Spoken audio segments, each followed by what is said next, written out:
May the words of my mouth and the meditations of all of our hearts be acceptable in your sight, for you are our rock and our Redeemer. Amen. In 1952, Ralph Kiner went into the general manager's office. He was a baseball legend, and he went into his general manager's office and he demanded a raise. He'd played for the Pittsburgh Pirates for years, and he had often fought with his manager, Branch Rickley, about salary. But that year, he had hit 37 home runs, and he felt that he was entitled to make a little bit more money because he was so good. Now, the manager refused, said, no, you're not going to get a raise. But Ralph pointed out, I have led the league in homers. I have hit more home runs than anyone else in Major League Baseball for the 6th season in a row. I deserve a raise. The manager paused for a long while and looked at him and said, where did we finish this year?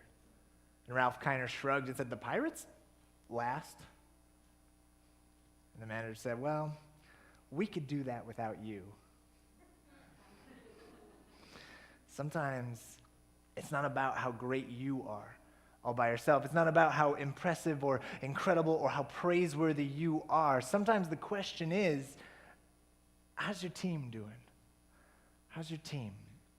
Today is part 3 of our series called Access. And every week we've been looking at a different piece of the Nativity story, and then we've been pairing it with Jesus' teachings in Matthew 25 to see a deeper level to the message of Christmas. We have seen that God welcomes the unprepared, that God welcomes the misunderstood, but more than that, what we have found is that when God loves the broken, he is loving the piece of us that is broken.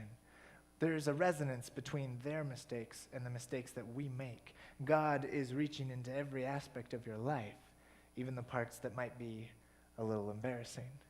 And so we return to the Christmas story, this time in the book of Luke. And the first couple of verses kind of give us the backdrop to the story. It says in Luke chapter 2, in those days, a decree went out from the Emperor Augustus that all the world should be registered. This was the first registration and was taken while Quirinius was governor of Syria. All went to their own towns to be registered. And so basically there was a census going on so that the fat cats back in Rome could know how much in taxes to expect from each region of the empire. And so then it keeps going. So Joseph travels to Bethlehem, and it keeps going in verse 6. It says, while they were there, the time came for her to deliver the child, and she gave birth to her firstborn son and wrapped him in bands of cloth and laid him in a manger because there was no place for them in the inn. They have no one to stay with. There's no room in the inn, so they have nothing. So they end up in the barn out back, in the stable, and she gives birth, and she wraps him in bands of cloth and lays him in a manger. It's all pretty familiar, right? But let's talk about that for a second. Let's talk about what a manger is. Now, you have probably heard that, a manger is where they put the food for the animals, right? But we have used that word so often around Christmas time that basically it has become synonymous with cradle, right? Where do we put baby Jesus? In the manger, right? In the cradle. Now, just take a second. Imagine in your mind what a manger looks like. Right? What do you got in your mind right now? It probably looks like this. Can we click to the next slide? It's not there. Oh, my pictures are gone. Well, shoot. Remember the cartoon picture of the box and the golden hay that's piled up, and it looks more like a pillow than actual hay, right? You know what I'm talking about? And shockingly, it's the exact length of the baby, right? For some reason, the manger is just right. Okay, now I want you to imagine food trough for pigs, okay? This big, long metal divot in the ground filled with disgusting things, right? Oh, yeah! There you go. Imagine, that is what a real manger is. The first one, that's not a manger. Oh, they were out of order. I'm so sorry about that. Anyways, this is the picture in our mind. This is the reality. Now let me ask, is there a mom in the room who would put their newborn infant in that? Right? That's disgusting. See, what we're missing is that phrase, laid him in a manger, that is supposed to be shocking and humiliating and gross. You don't put babies in the food trough. But see, we've lost that shock factor because we don't use that word manger anywhere else in our life, right? We don't use those words anymore. Laying him in a manger, what I want you to realize this morning, that's barely a step up from putting him on the ground. She had nowhere to set him. And so she was tired of holding him, so she put him in that, the Son of God. It probably wasn't cute or perfect. It was probably humiliating. They had nothing better to offer. I wonder if Mary took a moment to weep tears of shame because she had nothing better to offer the Son of God. I wonder if Joseph had to look away, embarrassed, because as the man of the household, he was not able to provide anything better. That's a little different than the Hallmark greeting card, isn't it?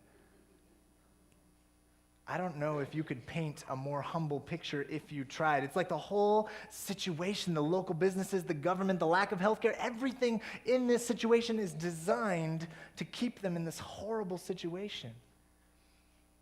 So then we move over to our second scripture in Matthew 25. And I mentioned that we're reading this passage every week in December because I believe that Matthew 25 is the doorway to a deeper understanding of Christmas.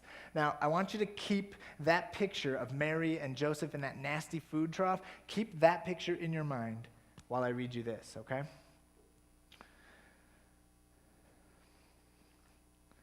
When the Son of Man comes in his glory and all the angels with him, then he will sit on the throne of his glory, and all the nations will be gathered before him, and he will separate people one from another as a shepherd separates the sheep from the goats. It says, Jesus comes in all his glory with his army of angels and sits on the throne of his glory. I don't even know what a throne of glory is, but I bet it's amazing, right?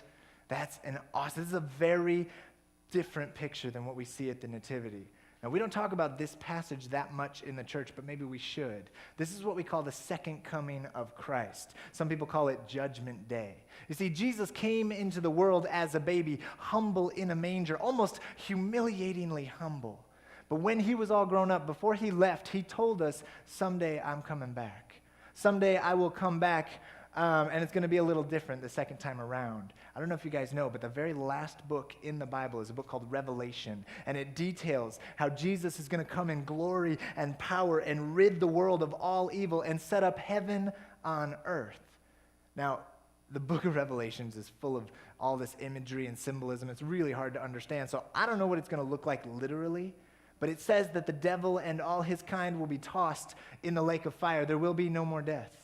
No more evil, no more pain, no more crying, for Jesus the King will reign forever. It's kind of a terrifying and yet a beautiful picture of the end of the world. Someday Jesus is coming back, and he's going to set everything right. And sometimes when I watch the news and I see all the garbage going on, I'm clinging to that hope. That someday Jesus is going to set things right. And so what we have, when we put these two stories together, we've got this king who deserves all the glory, this king who has all the power, the God who is in control of everything, who chooses to let go. He lets go of all his power and glory and steps into this embarrassing, gross, messy story that we call Christmas. I mean, why would he do that? Why would he step? I mean, that's very strange. Matthew 25 continues, and it says, "Then the king will say to those at his right hand, 'Come, you that are blessed by my Father, inherit the kingdom that's prepared for you from the foundation of the world. For I was hungry, and you gave me food. I was thirsty, you gave me something to drink. I was a stranger, and you welcomed me. I was naked, you gave me clothing. I was sick, and you took care of me. I was in prison, and you visited me.' And then the righteous will answer him, 'Lord, when was it that we saw you hungry and gave you food, or thirsty and gave you something to drink? And when was it that we saw you a stranger and welcomed you, or naked and gave you clothing? And when was it that we saw you sick or in prison and visited you?' And the king will answer them, 'Truly I tell you, just as you did it to one of the least of these who are members of my family, you did it to me.'" The poor, the hungry, the naked. Jesus, the all-powerful Son of God, paints a picture of himself as a naked, hungry, homeless person, not unlike the baby in the manger. Naked, hungry, not in their home. And then he says, I am equal to the least of these. He keeps doing this. He keeps putting his face in these situations and in these pictures that are supposed to be humiliating and embarrassing and horrible. I mean, do you see the trend? All-powerful judge on high, baby in the manger. Right? Well-respected rabbi and teacher who's got all these brilliant scholarship and he's healing people and he's got all these followers. Naked, starving, homeless person who's in prison. It's almost like Jesus is using his status as the Son of God to point to other people. He's using his status to lift other people up. And in these words, we find a call to action. The church has always been good at providing love and emotional support, right? Prayers and comfort. But Jesus takes the physical needs of the lowest people in society and he holds them up and says, what are you doing about this stuff? What are you doing about these things?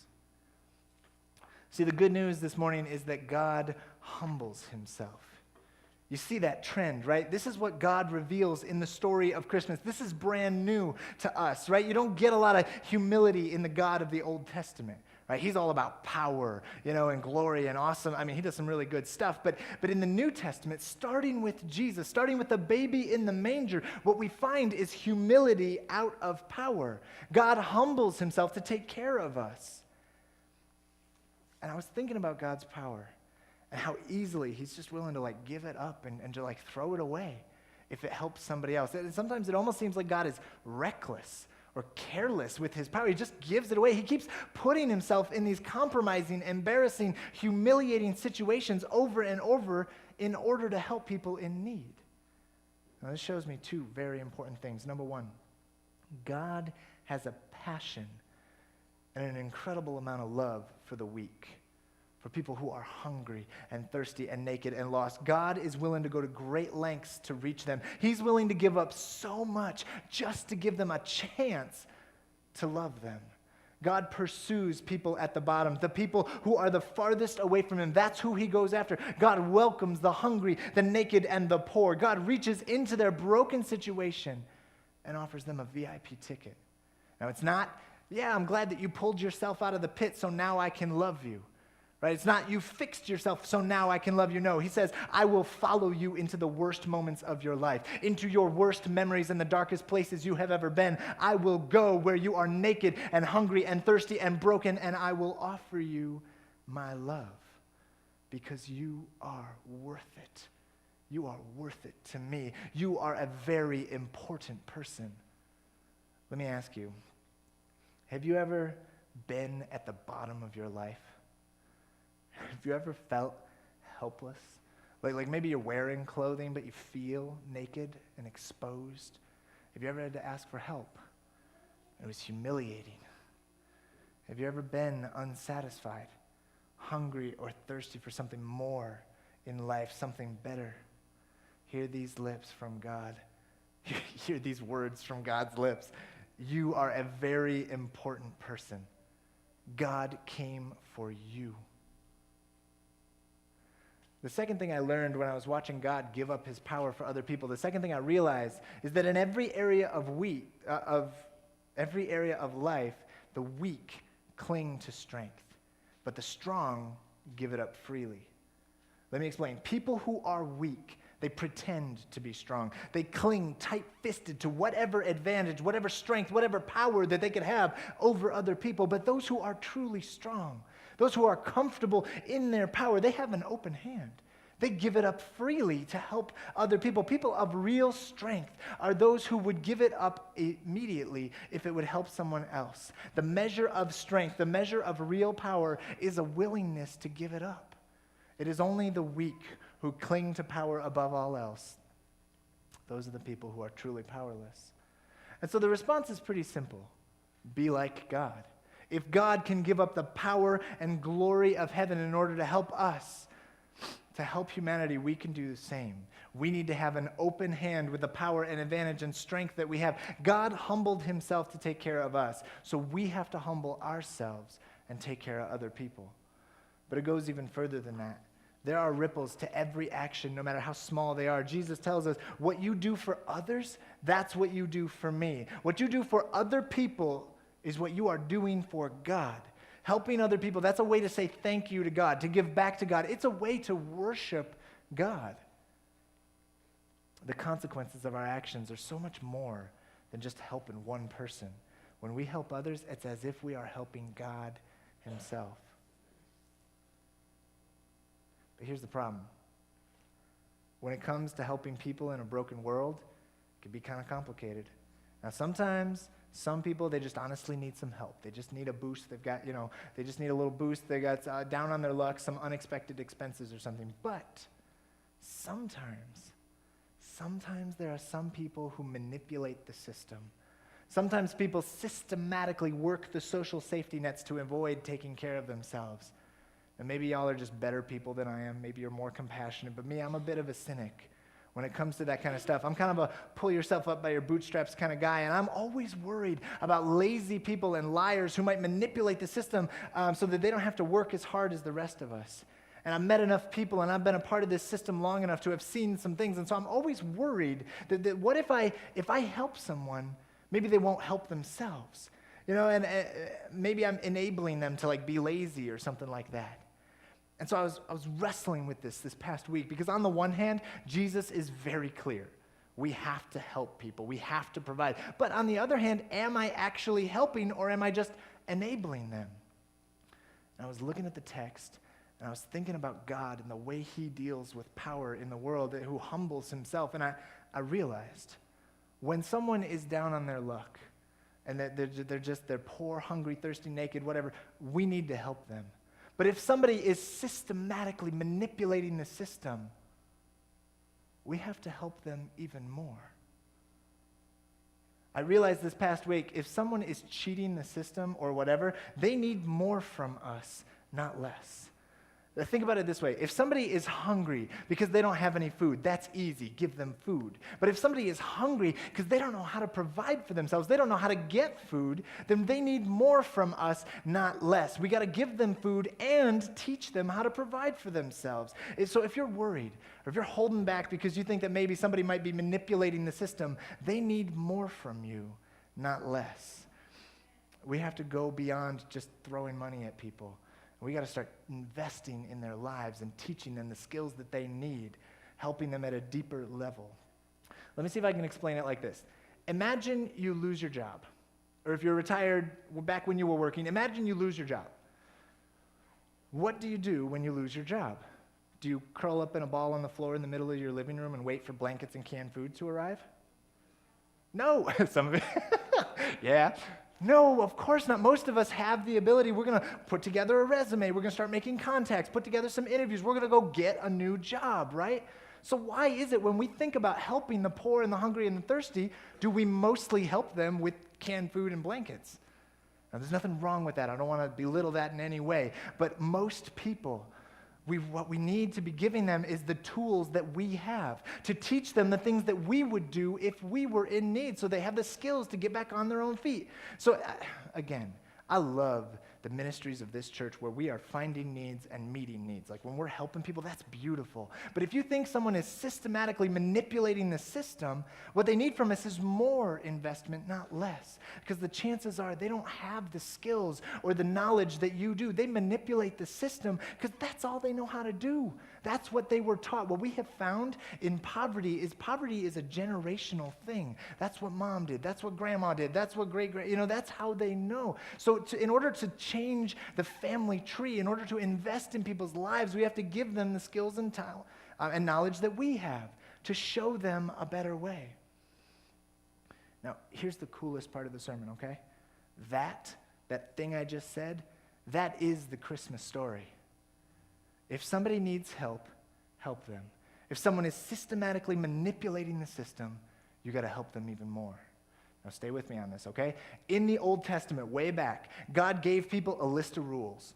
And then all throughout their history, he would, show up and help them in little ways, like get them into the promised land, part the Red Sea, knock down the walls of Jericho, all that kind of stuff. But then over time, they took those rules and they took that system of religion and they turned it into a system used to get God to do what they want. They took the rules and the sacrifices and the prayers and they tried to manipulate it to get what they wanted from God. And God, they thought that they could manipulate God by doing it this way. And so God looks down on humanity and he says, they've taken my love and they twisted it. They took the help that I was trying to offer them and they've turned it into this system to manipulate and get what they want. And honestly, we broke the covenant. God could have walked away from us. In the Old Testament, God looks at us and the mistakes that humanity has made. He could have walked away from us. But in that moment, he decided, no, what they need, I need to get more invested in their lives. I need to come down here and show them, invest in a deeper level to show them a better way to live. And so he stepped into our world.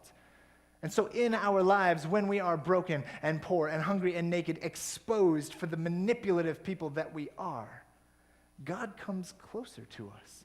God gets more invested in our lives to show us a better way. And so in the same way, when we see broken, poor, hungry, naked people around us, we need to help them more.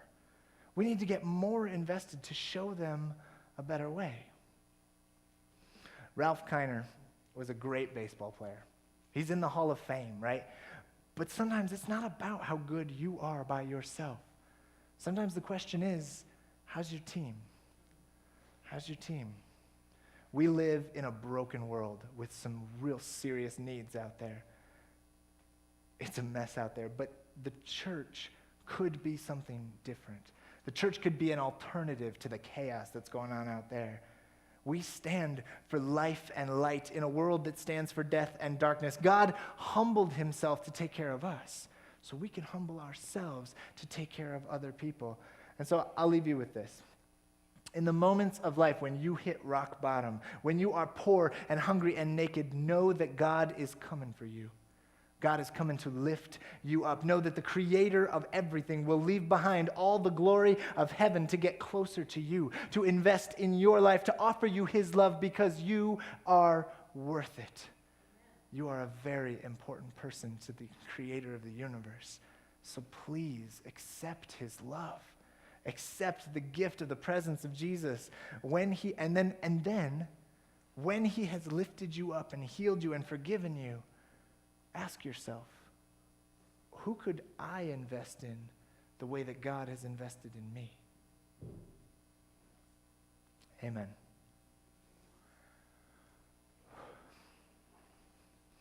I'm going to ask the worship team to come back up for our final song.